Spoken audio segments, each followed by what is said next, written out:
৪২টি Portugal visa সম্পন্ন করে আলোচনায় রুহেল ট্রাভেল অ্যান্ড ট্যুরস। তথ্য ভিডিওচিত্রে মৌলভীবাজার থেকে আমাদের প্রতিনিধি জালালুর রহমান। মৌলভীবাজারের জুরিতে বিদেশগামীদের জন্য আশার আলো হয়ে উঠেছেন রুহেল ট্রাভেল অ্যান্ড ট্যুরস। জুরি উপজেলার নাইট চৌমুহনীতে অবস্থিত প্রতিষ্ঠানটি ইউরোপের দেশ পর্তুগালের ভিসা প্রক্রিয়াকরণে উল্লেখযোগ্য সাফল্য অর্জন করেছে। প্রতিষ্ঠানটি ৪২টি পর্তুগাল ভিসার কাজ সফলভাবে সম্পন্ন করে নতুন এক মাইলফলক স্পর্শ করেছে। সংশ্লিষ্টরা রিপোর্টার বাংলা টিভিকে বলছেন, দক্ষতা, অভিজ্ঞতা ও বিশ্বস্ত সেবার সমন্বয়েই এই সাফল্য সম্ভব হয়েছে।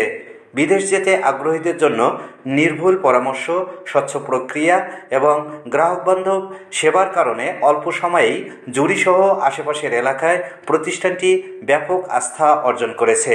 প্রতিষ্ঠানটির পক্ষ থেকে রিপোর্টার বাংলা টিভিকে জানানো হয়েছে, ভবিষ্যতেও সততা ও পেশাদারিত্ব বজায় রেখে ইউরোপসহ বিশ্বের বিভিন্ন দেশে বৈধভাবে যেতে আগ্রহীদের সর্বোচ্চ সহায়তা প্রদান করা হবে।